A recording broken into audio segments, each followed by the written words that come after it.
Question mention है कि एक स्ट्रेट थिक लॉन्ग वायर है, ठीक है, of uniform cross section of radius R, ठीक है, उसका जो रेडियस है वो क्या है, आर है, आर है, ये एक वायर है और इसका जो रेडियस है वो क्या है, आर है, जिसके अंदर से करंट मूव कर रहा है आई। तो using Ampere second law to obtain a relation showing the variation of magnetic field inside and outside the wire, ठीक है। तो एम्पियर सेकेंड लॉ का हम प्रयोग करना है। एम्पियर सेकेंड लॉ क्या है, तो close integral of B dot D L is equal to mu naught I, ठीक है, इसका प्रयोग करना है आपको और इसके इनसाइड मैग्नेटिक फील्ड की वैल्यू और इसके आउटसाइड मैग्नेटिक फील्ड की वैल्यू पता करनी है। अंदर वायर का, हाँ ये दो ही केस है ना, नहीं तीन केस है। एक केस है जब इस वायर के अंदर पता करना है, दूसरा केस इस वायर के बाहर पता करना है और तीसरा केस इस वायर के ऊपर पता करना है। टोटल 3 केसेस आ रहे हैं, ठीक है। तो इन केसेस में सबसे पहले हम बात करेंगे किसकी, अंदर वाले की, ठीक है, अंदर वाले की बात कर लेते हैं। तो हमारे पास फॉर्मूला क्या है एम्पियर लॉ के हिसाब से, when r is less than capital.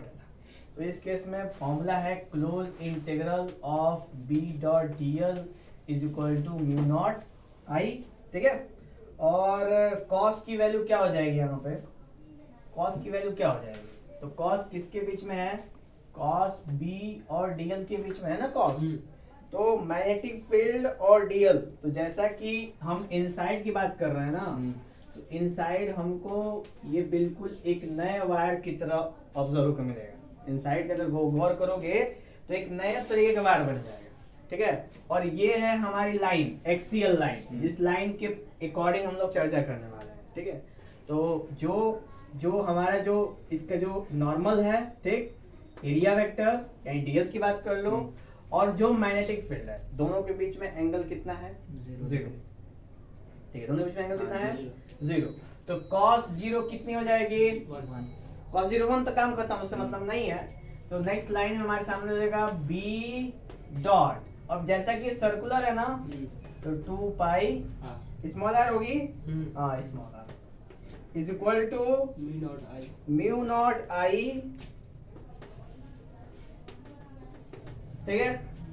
तो नेक्स्ट लाइन में क्या हो जाएगा हमारे पास, तो क्लोज इंटीग्रल ऑफ b, हटा दो इसको, ठीक है, b is equal to mu naught I upon 2 pi r। इसमें क्या मेंशन है,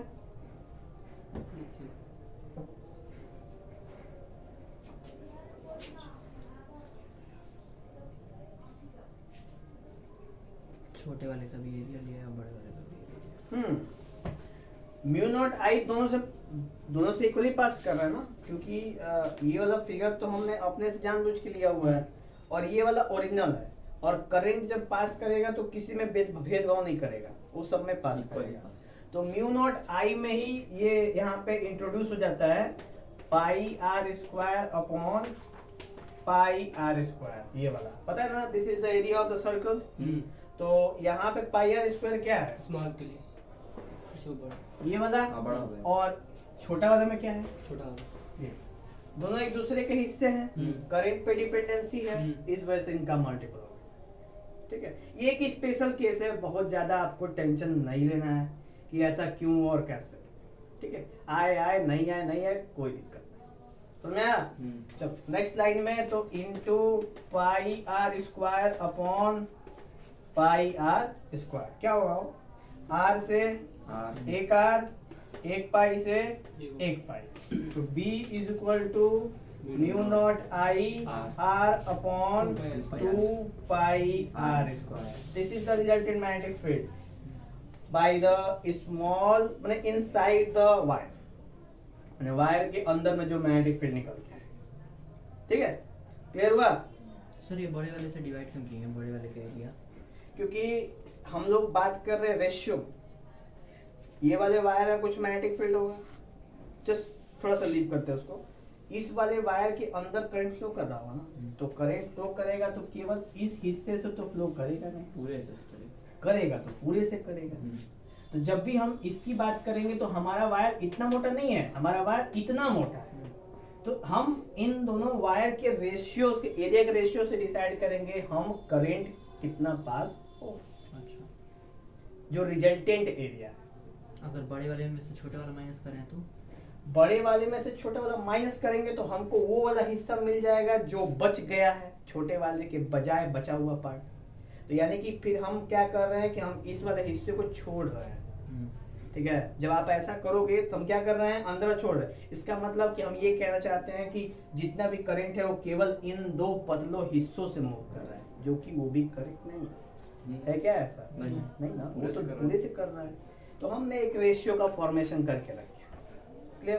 चलिए दूसरा केस क्या है, वो when r is greater than r, यानी कि जब हम इसकी बात बाहर यानी वो सर्कल हमने बस वायर से सीधा बाहर कर, उस वाले केस में जब हम एम्पियर सेकेंड लॉ का प्रयोग करेंगे तो क्या सीन आएगा। तो यहाँ पे आ जाएगा, वो सिंपल है, जो एम्पियर सेकेंड लॉ का एम्पियर सेकेंड लॉ ही का ही सीन है। और ये वाला फॉर्मूला जानते हैं क्या होता है ना, ये वाला सीन क्या होता है कि जब भी किसी वायर से करंट मूव करेगा तो उसके चारों तरफ क्या प्रोड्यूस होगा, बस ये वाला कॉन्सेप्ट इस पे लगता है। क्योंकि हम अब कहाँ हैं, वायर के अंदर नहीं है, अब हम वायर के बाहर हैं, और वायर के बाहर पे तो सिंपल कॉन्सेप्ट लगाना है। तो फिर आप जानते हो इस चीज को, भली बात है, ठीक है। सिंपल फॉर्मूला है हमारे पास ये ना, डीएल का करोगे तो 2 पाई आर हो जाएगा। तो B is equal to mu naught I upon 2 pi R, case number 2। हाँ, when we are outside the conductor, okay. चलो तीसरा केस है जब हम इस कंडक्टर के क्या हो, सरफेस पे। तो सरफेस पे होंगे तो क्या सीन आएगा। तो देखो जब हम बाहर हैं तो उस समय जो R है वो क्या है, स्मॉल वाला। लेकिन जब सरफेस पे होंगे तो हमारा R क्या होगा, कैपिटल। बस इतनी ही चेंजिंग और कोई चेंजिंग नहीं, same formula. Capital R small R क्या दिखा रहा है, कैपिटल R बताता है हमारा वायर की रेडियस, और स्मॉल r बताता है जो हमने अलग से अपने मन मुताबिक लेट किया है उसका। तो उसका इफेक्ट तो आएगा ही आएगा। बोलिए नेक्स्ट है, एक क्वेश्चन हो गया समाप्त, ठीक है। इसी पे इन्हीं तीनों जब केसेस को आपस में मिक्स करते हैं ना तो एक ग्राफ निकल के आता है। वो क्या है, ये ग्राफ आपके साथ जो बताता है कि पहले केसेस के लिए जब r is equal to r होगा तो ये वाला कंडीशन निकल के आएगा ये पॉइंट पे। बाकी जब हम धीरे धीरे r की वैल्यू बढ़ाते जाएंगे तो उस रेस्पेक्ट में मैग्नेटिक फील्ड की वैल्यू क्या होती जाएगी, बढ़ती। नहीं समझे, एक पॉइंट तक बढ़ रही है ना, उसके बाद तो घट ही रही है। क्या चीज, एक पॉइंट तक ही ना बढ़ रही है। ये r is equal to r है, और इससे पीछे का मतलब कि r is less than r, यानी कि ये हाँ तो देख रहे हो एकदम गड़गड़ा के एकदम, ठीक। उसके बाद r is equal to r पे नॉर्मल, और फिर जब हम r से बड़ा चले गए तो कम रेक्टेंगुलर हाइपरबोला। हाँ लाइन रेक्टेंगुलर, ठीक है। क्योंकक आप गौर करो ना, इसमें फॉर्मूला क्या होता है, ये बनेगा, पता है ग्राफ कैसा बनता है, ये बनेगा, ये भी पता है ग्राफ कैसे बनता है। लेकिन जब इसकी बात करते हैं, हाँ स्ट्रेट लाइन, कॉन्स्ट, हाँ आइडेंटिटी, समझा, हटाते हैं इसको।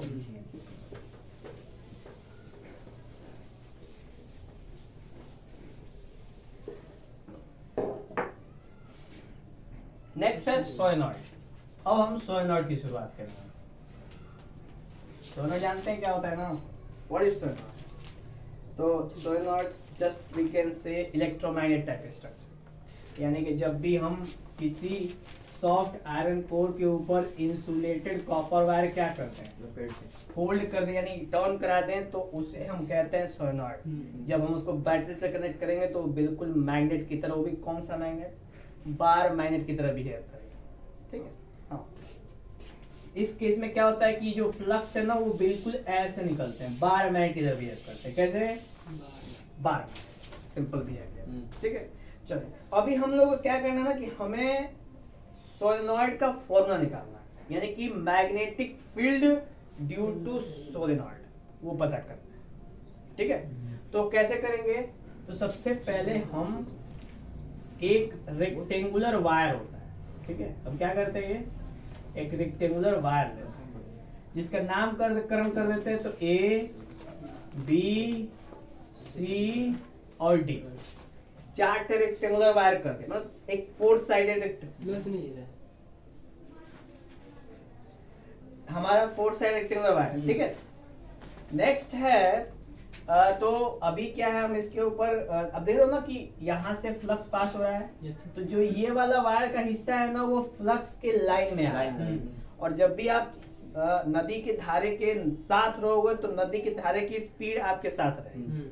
अच्छा, इधर वाले हिस्से में देखो ना, ये अंदर थोड़ा है बाहर भी है, तो हम बाहर वाला हिस्सा ज्यादा है अंदर कम है, तो रिजल्टेंट पता चलेगा कि ये मतलब इसके ऊपर फ्लक्स नहीं है कि नहीं फ्लक्स। देखो इस वाले पे बहुत ज्यादा फ्लक्स है, इस वाले पे थोड़ा थोड़ा फ्लक्स है, इस वाले पे थोड़ा थोड़ा फ्लक्स है, और इस पे एकदम फ्लक्स है। समझ में आया? तो स्टार्ट करें हम लोग। तो नेक्स्ट जब हम बात करते हैं तो फॉर्मूला ना according to Ampere circuital law, तो close integral of B dot D L is equal to mu naught I. ठीक है, ए बी सी डी चारों पार्ट से पर चर्चा कर रहे हैं।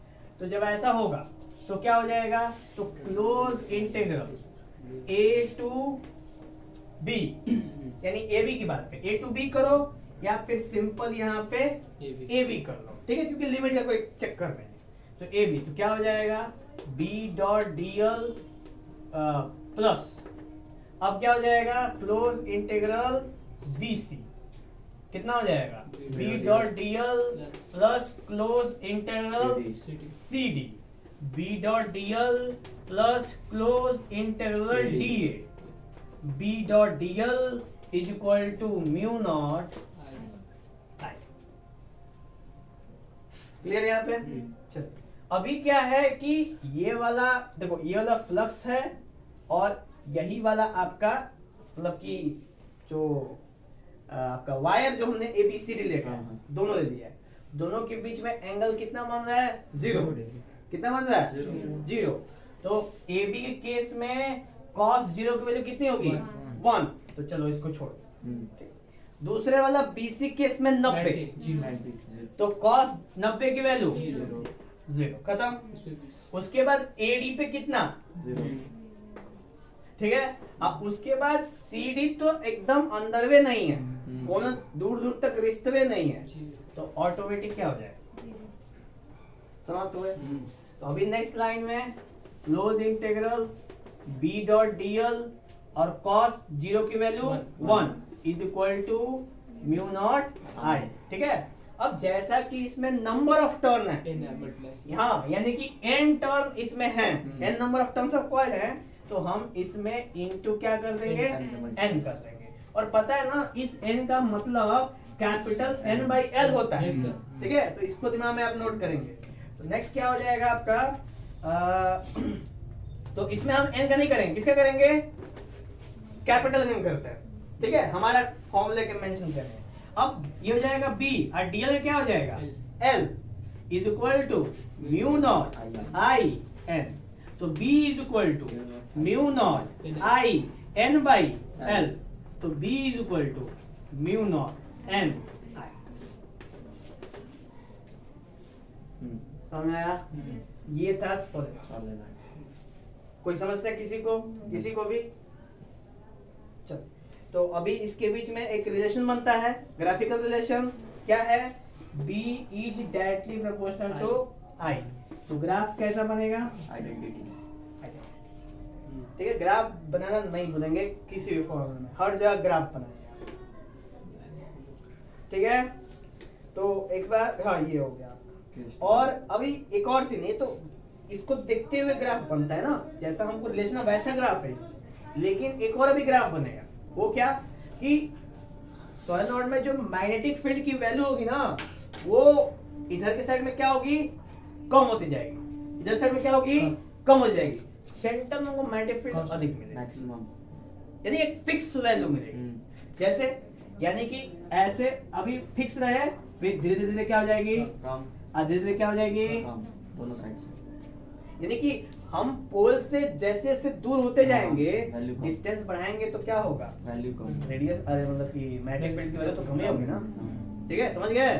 तो ये हो गया B और ये हो गया R, ये B और R के बीच में रिलेशन हो गया। ओके, चलो समझ में आया, आगे चला जाए। नेक्स्ट इसके केसेस हैं, जिन केसेस में आप देख सकते हो कि केस 1 लिखा हुआ है कि जब भी हम म्यू नॉट के मतलब कि अदर मतलब मैग्नेटिक परमिटिविटी की बात करते हैं तो उसमें हमारा एक और म्यू आर आगे क्या हो जाता है, मल्टीप्लाई हो जाता है, जो बताता है कि हम मीडियम के क्या कर रहे हैं, चेंजिंग आ रहा है। ठीक है, मीडियम में क्या हो रहा है, परिवर्तन हो रहा है, समझ रहे हैं। नेक्स्ट है हमारे पास एंड ऑफ सोलेनॉइड, केस 2, यानी कि सोलेनॉइड के अंत में जो मैग्नेटिक फील्ड की वैल्यू होती है क्या हो जाती है, आधी हो जाती है, सीधा 50%। तो यानी कि अगर B equal to mu naught Ni है तो एंड में B equal to mu naught Ni by 2। ऐसा क्यों होता है सर? मास तो और जगह इक्वली डिस्ट्रीब्यूट होता है ना। मास का नहीं मैटर है, मैटर है कि ये वाले कॉइल ये कॉइल अंदर एक दूसरे से अटैच रहते हैं, जबकि जैसे ही हम इसके अंदर से बाहर आते हैं ना, एग्जांपल के तौर पे जब आप बैंक में जाओगे तो एसी का आनंद आएगा, यस सर। जो ही बैंक से बाहर आ जाओगे एसी बुझाएगा नहीं बुझाएगा, क्यों, इस सवाल का जवाब दीजिए। टेम्परेचर में चेंज बस वही जवाब यहाँ पे, क्योंकि बाहर एसी नहीं है, अंदर एसी है। कौन से बैंक में? HDFC बहुत मस्त एसी चलता है, यस सर। वहां पे बैठे रहते हैं सभी yes sir, bank of Baroda में पंखा चलता है। और बैंक ऑफ बड़ौदा में पंखा चलता है, एक और है बैंक ऑफ इंडिया, वहां भी एसी चलता है। सब में ऐसी चलता है सर, बस इलाहाबाद पे छोड़ के। नहीं एसी, हम यूएन में गए थे, एसी नहीं चलता वहां पे, चलता है। महा चलता है। बंडल जगह है वहां पे। लाइट नहीं होगा, आप जब गए होंगे, लाइट रहे तब जाइए। हम जाते बहुत मजा आता है सर। सबसे पहले तो वहां जाने की इच्छा नहीं होती है, इतना भीड़ होता है ना, इतना भीड़ होता है कि सर HDFC को खोला लीजिए, HDFC में है, तो वहाँ भीड़ नहीं होगा। वहाँ भीड़ नहीं होता। बैंक ऑफ इंडिया में भी है, वहाँ पे रहता है, बैंक ऑफ बड़ौदा में वहाँ पे नहीं होता है। उसके बाद और कौन सा बैंक है, SBI में भी है, SBI में जाते ही नहीं हम। Bank of India. हाँ वही की बात है, SBI में तो सबसे ज्यादा हम जीवे नहीं करते हैं। हम सबसे जानते हो 2016 में खुलवाए थे अपना माइनर अकाउंट और आज तक मेरा सिग्नेचर अपडेट नहीं किया है।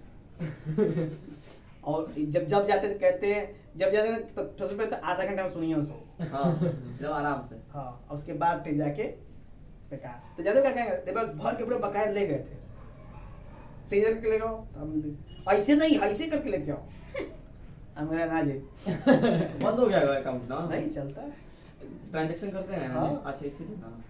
यूपीआई एक्टिवेट होगा इसी वजह से कर रहे हैं, नहीं होता जाओ बंद हो जाएगा। जल्दी जाओ कोई दिक्कत 1-2 साल। नहीं। लेकिन अभी भी वो माइनर अकाउंट है मेरा।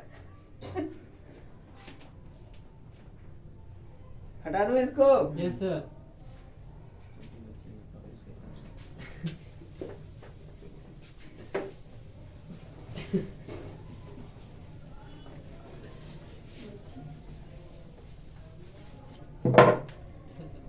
चलिए अगला हेडिंग है आपका टोरॉइड। अब देखिए टोरॉइड क्या होता है, तो इसी सोलेनॉइड को जब हम फोल्ड कर देते हैं ना, ऐसे ऐसे क्या कर देंगे, लपेट दे। फोल्ड कर देंगे, उसी सोलेनॉइड को क्या कर देंगे हम, ऐसे ऐसे घुमा देंगे, जैसे घुमा रहे हैं वैसे नहीं, मतलब सीधे को ऐसे मोड़ देंगे, तो ये क्या बन जाता है, टोरॉइड बन जाता है। अब जब टोरॉइड बनता है ना तो यहाँ पे दो तरह के स्पेस हो जाते हैं, एक वो स्पेस जो टोरॉइड के द्वारा अंदर घेरा गया है, और एक वो स्पेस जो टोरॉइड के बाहर है, और तीसरा कौन सा है, टोरॉइड के अंदर। टर्न जो है उसका। ठीक है, टोरॉइड के अंदर। तो इसमें भी टोटल हम लोग 3 केसेस देखेंगे। शुरू किया जाए, चलो।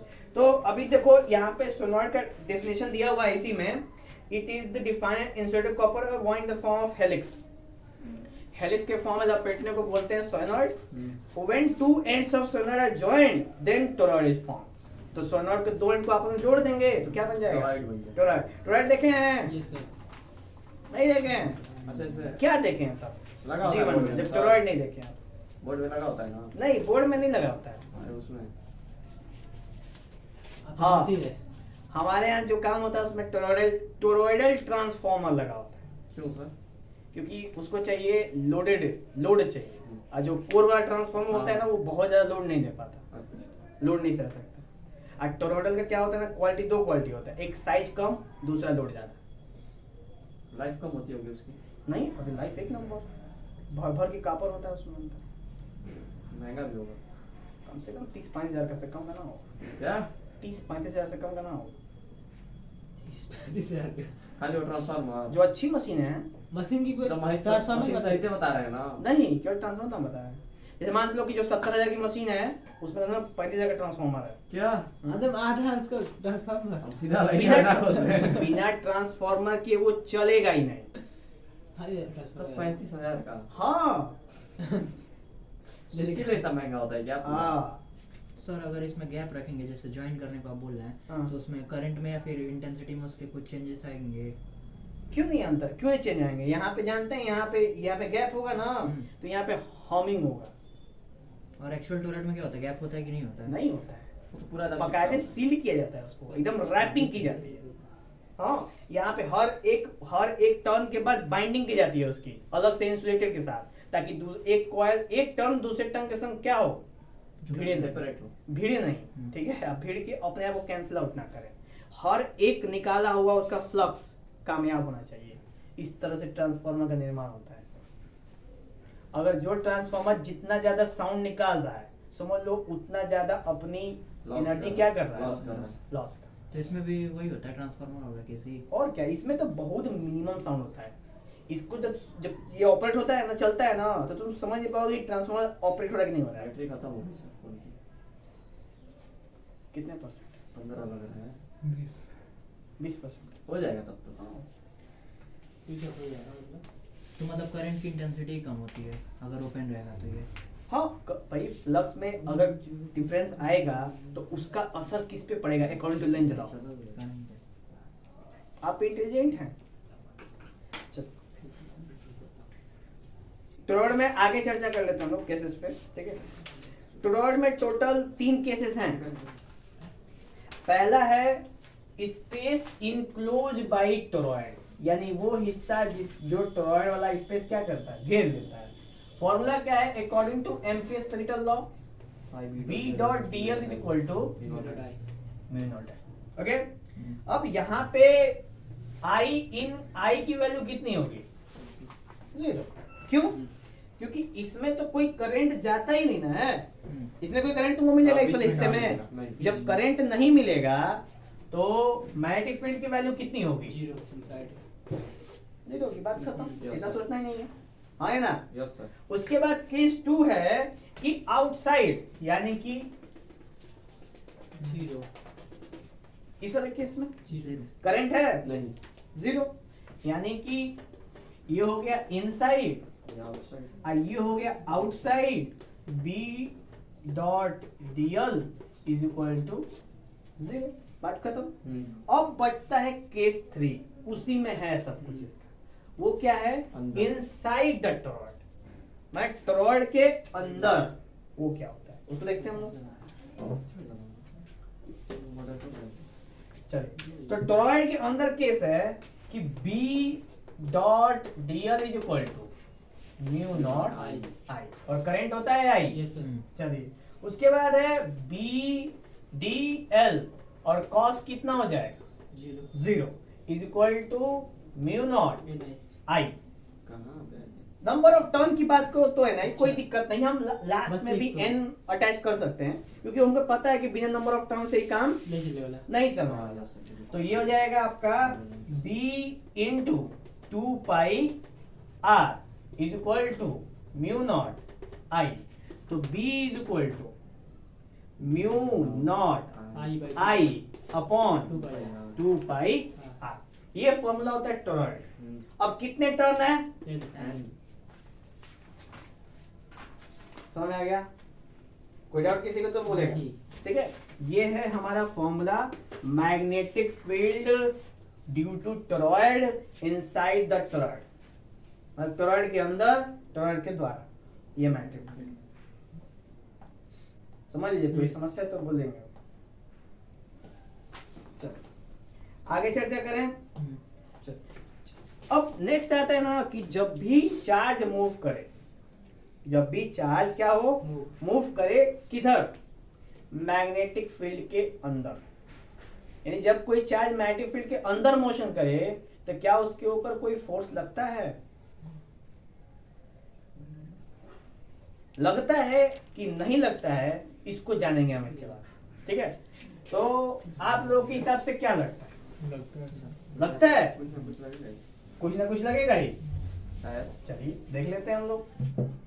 तो फोर्स ऑन मूविंग चार्ज का फॉर्मूला है हमारे पास F is equal to Q V cross B, जिसको हम ओपन करते हैं तो क्या बनता है वो, F is equal to Q V B sine theta. ये है हमारा फॉर्मूला मैग्नीट्यूड का, और इससे क्या निकाल लेंगे हम, डायरेक्शन। इससे ये मैग्नीट्यूड और इससे क्या, डायरेक्शन। कैसे निकलेगा, तो V के डायरेक्शन में 4 फिंगर और B के तरफ कर्ल, तो जिधर थंब उधर आपका फोर्स का मतलब चार्ज का डायरेक्शन, चार्ज उधर डायरेक्शन में क्या करेगी, मूव करेगी। चेक कर लिया जाए। चलो अभी क्या है, मान के चलो कि ये है आपका क्या, मैग्नेटिक, है कि नहीं, ठीक। और ये इस वेलोसिटी के साथ चार्ज क्या हो रहा है, इंटर कर रहा है इस मैग्नेटिक फील्ड में। ठीक है, तो अभी गौर करो कि ये इनसाइड है ना, और माने ये इनसाइड है और माने चार्ज ऐसे जा रहा है वेलोसिटी के साथ। तो V के डायरेक्शन में 4 फिंगर और किधर है, इनसाइड, ये हो गया ना, तो इधर हो जाएगा। समझ में आया, कोई दिक्कत नहीं ना है। अभी आप इस पे भी ट्राई कर सकते हो, नॉर्मल प्लेन पे। ये प्लेन है ना, ये ऐसे है इनवर्ड, हाँ चार्ज ऐसे इनवर्ड है, और इधर से कोई वेलोसिटी v के संग चार्ज आ रहा है, ये मैग्नेटिक फील्ड, सॉरी ये चार्ज ऐसे आ रहा है, तो चार्ज ऐसे आ रहा है ना, ऐसे के साथ। तो मान लो कि चार्ज की वेलोसिटी v है, तो v ले लिया हमने, v ले लिया, v ले लिया, v ले लिया, आ गया। और मैग्नेटिक फील्ड किधर है, नीचे क्यों था? 4 फिंगर इनसाइड।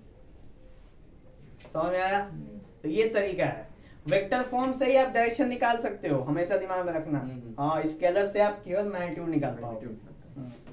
चलो अब इससे क्या पता चलता है कि जो F है वो क्या है, डायरेक्टली प्रोपोर्शनल टू V है, यानी फोर्स और वेलोसिटी में परपेंडिकुलर केस है, और फोर्स और मैग्नेटिक फील्ड में भी दोनों एक दूसरे के, यानी ये वाला फोर्स V के परपेंडिकुलर है, ये वाला फोर्स B के परपेंडिकुलर है। क्योंकि चार्ज तो एक फिक्स कांस्टेंट है, फिक्स क्वांटिटी है, उससे तो कोई मतलब है नहीं, है कि नहीं। चल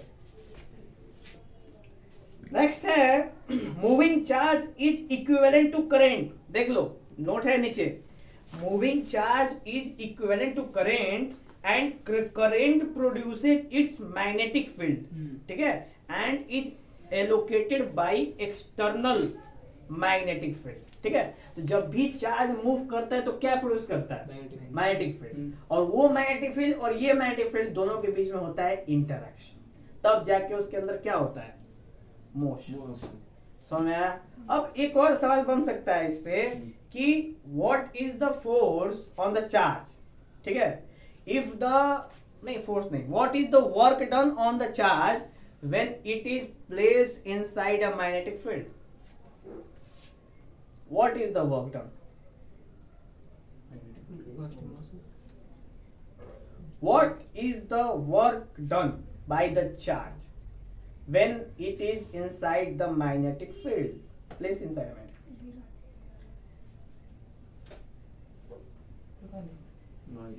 इधर इधर जीरो।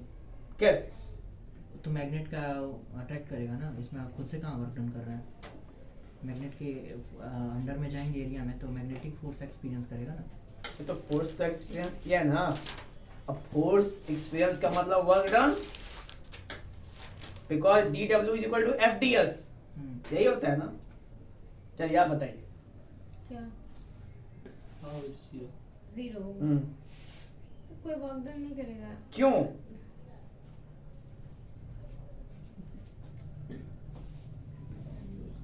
अपने आंसर को नहीं बताएंगे तो कैसे जानेंगे, बोलिए।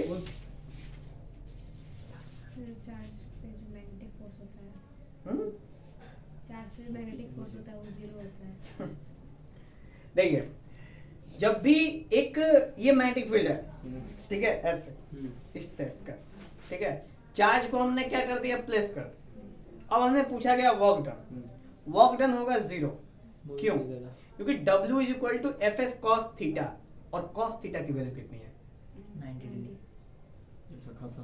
कॉस 90, कॉस 90 की वैल्यू 0। बोलिए कोई दिक्कत है तो अभी? कोई डाउट किसी को भी?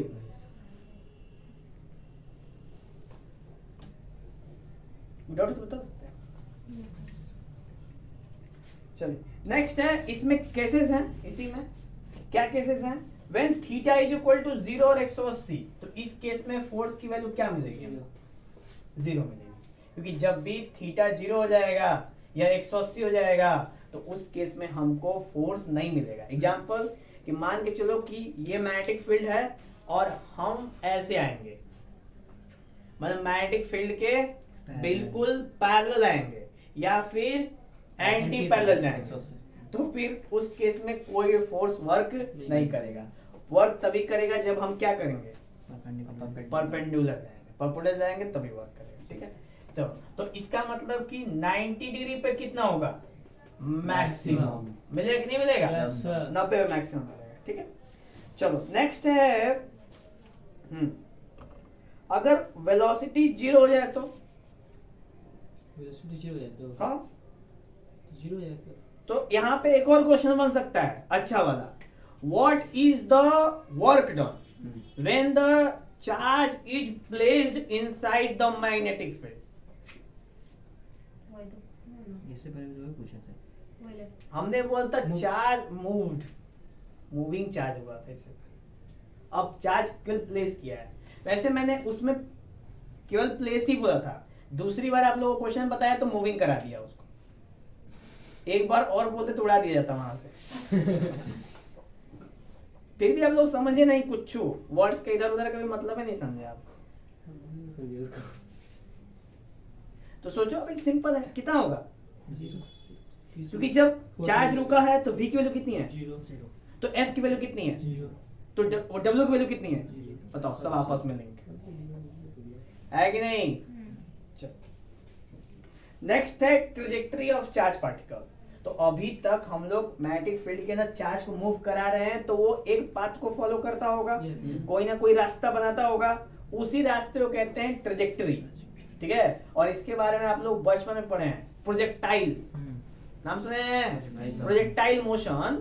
अरे ऐसे इसको फेंकते हैं, ऐसे कर, अच्छा ऐसे कर, ऐसे करके इसको प्रोजेक्टाइल कहते हैं। हटा दें। वो थोड़ी चलिए, इसमें क्या होता है, तो इस वाले केस में एक ध्यान दीजिए, इस वाले केस में F इज इक्वल टू क्या होगा, 0, अगर एंगल क्या बने, 0 डिग्री या 180 डिग्री। बिल्कुल हम ऊपर वाले केस की बात कर रहे हैं। अच्छा ठीक है, इन एंगलों में कोई भी प्रोजेक्शन नहीं होगा। क्यों? क्योंकि दोनों केस में पैरेलल और एंटी पैरेलल जा रहा है, तो प्रोजेक्शन पॉसिबल नहीं है। तो किन केसेस में प्रोजेक्शन होगा? When theta is equal to 90। जब थीटा इज इक्वल टू 90 तो F is equal to QBB, यही बनेगा ना, क्योंकि sin 90 की वैल्यू 1। ठीक है, अब सोचो कि ये हमारे पास एक मैग्नेटिक फील्ड है और यहाँ पे हमारे पास एक चार्ज है और ये चार्ज इसके अंदर क्या कर रहा है, मोशन कर रहा है। Yes, sir. अब ये मोशन कर रहा है तो किस तरह के पाथ को फॉलो कर रहा है, सर्कुलर। और सर्कुलर के सेंटर में कौन सा फोर्स लगता है, सेंट्रीपिटल। हाँ। और सेंट्रीपिटल फोर्स का फॉर्मूला होता है mv²/r, है ना। और दोनों का लेफ्ट हैंड साइड सेम है तो राइट हैंड साइड कर देंगे इक्वेट, तो mv²/r is equal to QVB। एक भी से एक भी क्या हो जाएगा, उड़ जाएगा। तो हमें क्या मिलेगा, हमें मिलेगा R is equal to mv/QB, यानी हमको पता चल जाए कि इसकी रेडियस कितनी है। क्लियर? अच्छा, रेडियस पता कर लिया तो ये भी पता कर लें कि कितने समय में ये एक चक्कर क्या कर रहा है, लगा ले रहा है। तो फॉर्मूला क्या है, फॉर्मूला है F is equal to 1/T, और इसमें क्या हो जाएगा, और टी की वैल्यू क्या है 2 पाई आर अपॉन वी, है ना। अब आर की वैल्यू अभी हम लोग लाए हैं यस सर। कहां से, R is equal to M B upon Q B, उठा के इसमें क्या कर देंगे, चेप देंगे, चेपने के बाद मिलेगा क्या, मिलेगा F is equal to B Q upon 2 pi M. This is the frequency, ठीक है, दिस इज द फ्रीक्वेंसी, यानी कि एक सेकेंड में कितनी बार ये इलेक्ट्रॉन या ये चार्ज मैग्नेटिक फील्ड के अंदर चक्कर लगा है या रिवोल्यूशन कंप्लीट कर रहा है। समझ गए, कोई डाउट है किसी को। तो ट्रेजेक्टरी कैसी बनेगी, सर्कुलर, ट्रेजेक्टरी कैसी बनेगी सर्कुलर, किस एंगल पे, 90 लिखे नहीं भुला गए, 90 पे बनेगी क्या सर्कुलर, 0 और 180 पे नहीं बनेगा। नहीं बनेगी, समझ गया। और उसके बाद नहीं मतलब बनेगी स्ट्रेट लाइन दे रहा है, क्या बनेगी स्ट्रेट लाइन, देख लो लिखा हुआ है trajectory is straight line, straight line बना है क्योंकि सफा है भाई, ऐसे जाएगा और ऐसे जाए तो स्ट्रेट लाइन बनेगा। इस वाले केस में सर्कुलर बनेगा। और केस 3 है when theta is not is equal to 90 degree, जब थीटा की वैल्यू 90 के बराबर ना हो। तो दिया है angle between B and B, B can be resolve into 2 component, बी को फिर 2 कंपोनेंट में बांट दिया है, ठीक है। अब देखो ये केस नंबर 3 आया है, ठीक, जब थीटा 0 ना हो, सॉरी 0 ना हो, जब थीटा 180 ना हो और जब थीटा 90 ना हो, तो मतलब इन तीनों एंगल को छोड़ के जब हम अदर एंगल की चर्चा करते हैं तो वहां पे हम रेक्टेंगुलर कंपोनेंट ब्रेक करते हैं, कॉस और साइन, ठीक है, और हम वहां से पता करते हैं। तो जनरली देखो हम लोग के स्पेस में जो कोई भी ऑब्जेक्ट ट्रेवल करता है ना, चाहे वो नॉन फिजिकल हो चाहे फिजिकल हो, हम उसको स्पाइरल तरीके से देखते हैं, मतलब स्पाइरली वो मूव करता है, ऐसे ऐसे मूव करता है, ठीक है। ऐसे नहीं कि वो चौक नहीं तिरिया नहीं सीधे सीधे जाएगा, नहीं, वो जब भी मूव कर, हम लोग का प्लैनेट भी रिवॉल्व करता है तो स्पाइरली रिवॉल्व करता है, ठीक है, इस तरीके से। हाँ, और हम लोग का क्या कहते हैं कि सोलर सिस्टम रिवॉल्व करता है गैलेक्सी के, तो वो क्या करता है स्पाइरली रिवॉल्व करता है, और वो भी किसी का करता हूँ, ठीक है। हाँ, सब एक दूसरे का करते हैं, ठीक है, हाँ या ना। चलो, तो यहाँ पे मिलता है हमको जब ऐसा केस आता है, तब देखो इसका कंडीशन,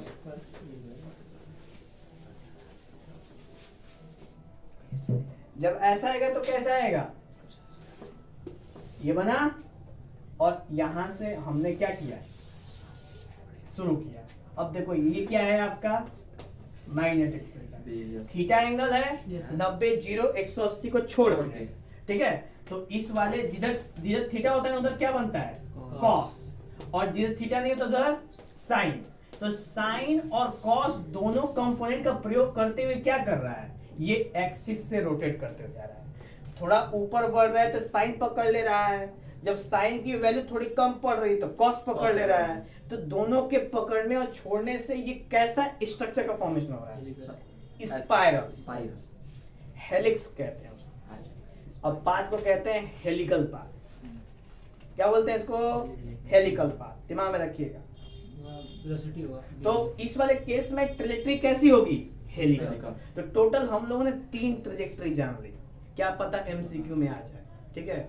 बोल दिया when the angle theta is equal to 0 और 180 degree, then what is the trajectory of the path, straight line, ठीक है। दूसरा क्वेश्चन बोल दिया when theta is equal to 90 degree, what is the trajectory of the path, circular. और when theta is neither 90 nor anti-parallel or parallel, then what is the path of the helical path, helical? ठीक है sir. 3 number बन गया आप लोग, ठीक है।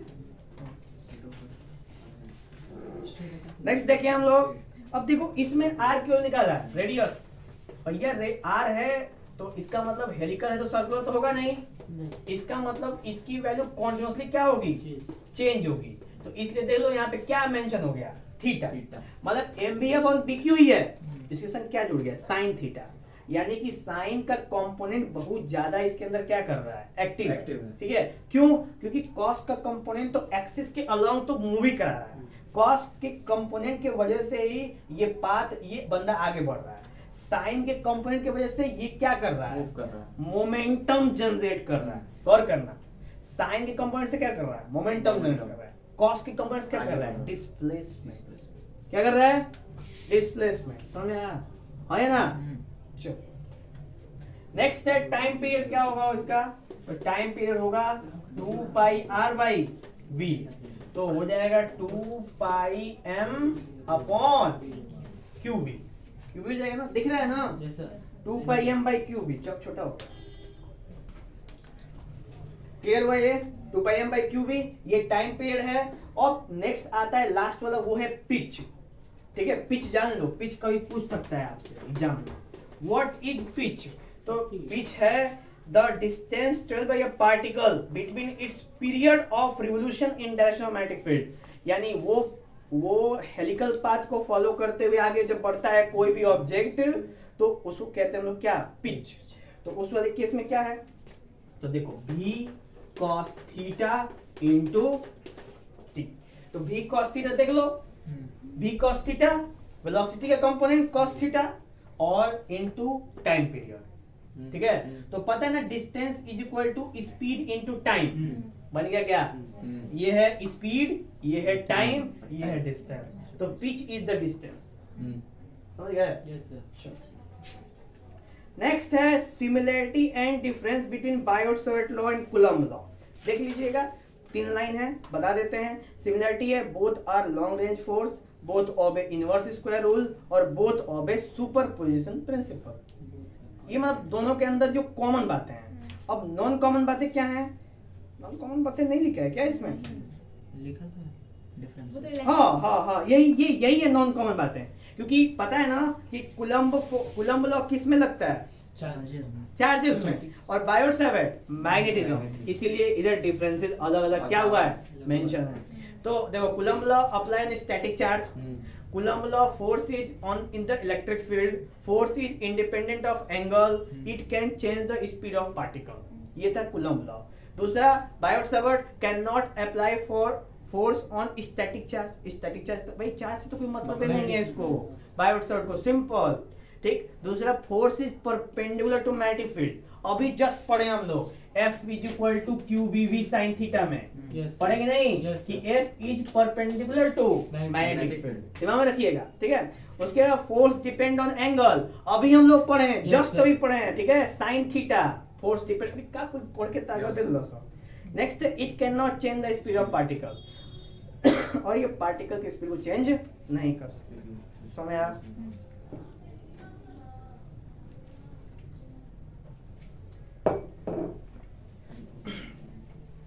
Next है लॉरेंज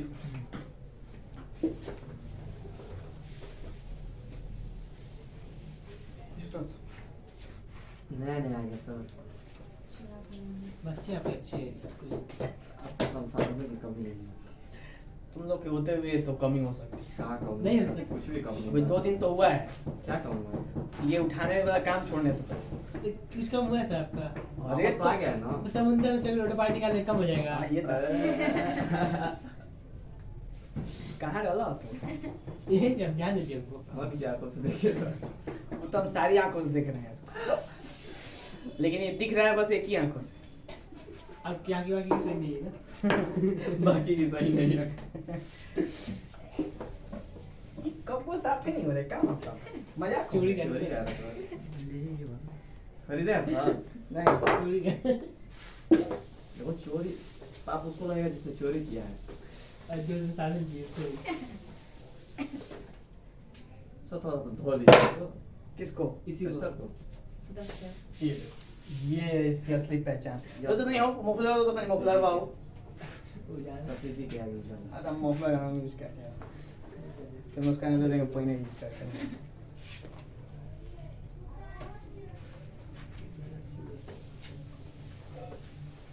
सफेदी की चोरी उस पे।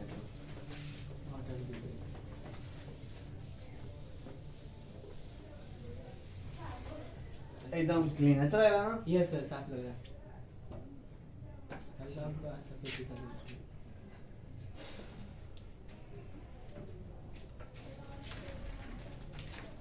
क्या हो गया, स्टे हाइजेनिक। Very good. आते हैं हम लोग नए चीज पे, एक नए तरह की बात आती है। अभी तक हम लोगों ने चार्ज पार्टिकल को किस जगह पे भेज रहे थे? मैग्नेटिक फील्ड के अंदर। अब सोचो कि उसी मैग्नेटिक फील्ड के दूसरे तरफ इलेक्ट्रिक फील्ड हो जाए, यानी कि अगर ऐसे ये ऐसे मतलब मैग्नेटिक फील्ड ऐसे करके, तो इधर कोई हो जाए इलेक्ट्रिक फील्ड, यानी ये हो गया मैग्नेटिक फील्ड और ये हो गया इलेक्ट्रिक फील्ड। कितना एंगल बन रहा है? 90 बन गया ना। यानी जब इस तरह का केस हो जाए तो उस केस में भी चार्ज के ऊपर क्या लगता है? फोर्स। ठीक है।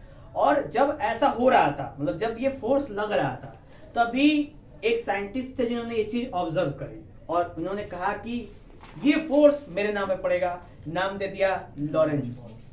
ठीक है। तो आ जाते हैं हम लोग किसके ऊपर? Lorentz force. अब लॉरेंज फोर्स क्या कहते हैं? उन्होंने बोला कि जब भी कोई चार्ज पार्टिकल को हम किस में रख देंगे? मैग्नेटिक फील्ड, और इधर से क्या लगा दिया?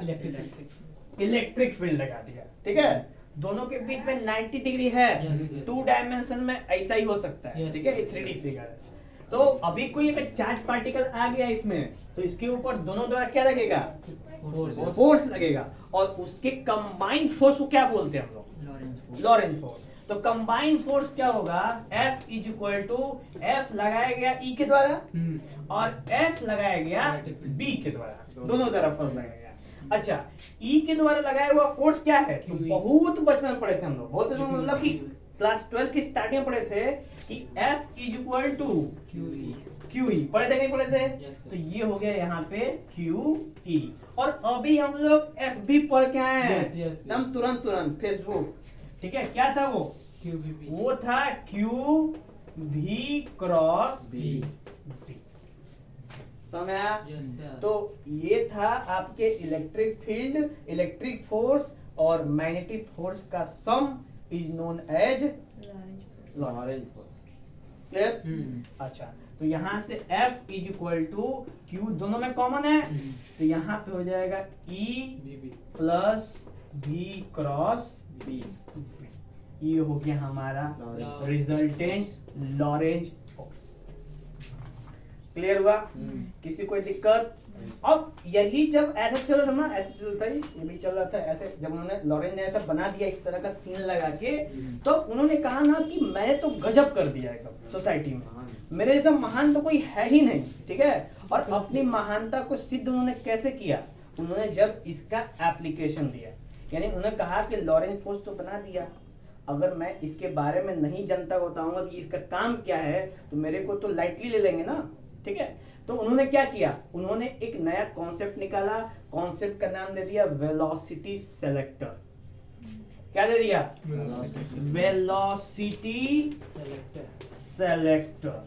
और उन्होंने क्या बोल दिया? उन्होंने बोला कि जैसे मतलब कि नौकरी वाले एग्जाम्स में सब सिलेक्ट करते हैं सिलेक्टर मिलके, उसी तरह मैं भी अपने एग्जाम्स में किसके? चार्जेस के एग्जाम में सबको सिलेक्ट करूंगा, कौन सा चार्ज लायक है और कौन सा चार्ज नालायक है। ठीक है। अब इस पे एक और क्वेश्चन मार्क उठा कि आखिर हम लायक और नालायक करके सिद्ध क्या करना चाहते? बात है कि नहीं? पॉइंट है कि नहीं? आपके पास है कोई जवाब? कि इन्होंने ये बात तो बता दी, तभी मेरे जैसा कोई वहां पे था, बोल दिया कि आखिर आप सिद्ध करना क्या चाहते हैं? नहीं, सिद्ध क्या करना चाहते हैं? मान लो अब एक चार्ज आया प्रोटॉन, अब वो कभी लायक है और दूसरा इलेक्ट्रॉन कभी नालायक है, क्या मतलब है? बेचारा दुखी हो जाएगा मन से, उसी वजह से धरती चल रही बंद हो जाएगी। ठीक, उसको दुखी नहीं करना है। तो इस बात को उन्होंने स्टडी करी, 1-2 हफ्ता पूरा ध्यान लगाया, ध्यान मग्न किया, और उसके बाद उन्होंने एक थियरी दी। थियरी का नाम क्या था? साइक्लोट्रॉन। क्या नाम दिया? साइक्लोट्रॉन। उन्होंने कहा कि एक ऐसी मशीन है साइक्लोट्रॉन जो चार्ज पार्टिकल को क्या कर देती है? एक्सेलरेट कर देती है, यानी बहुत हाई स्पीड में।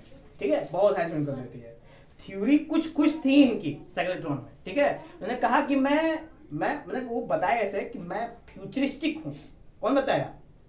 लॉरेंज ने कहा I am so futuristic that if I discover this velocity selector in भविष्य साइक्लोट्रॉन यूज इट, और साइक्लोट्रॉन ने इसका यूज किया कि नहीं किया?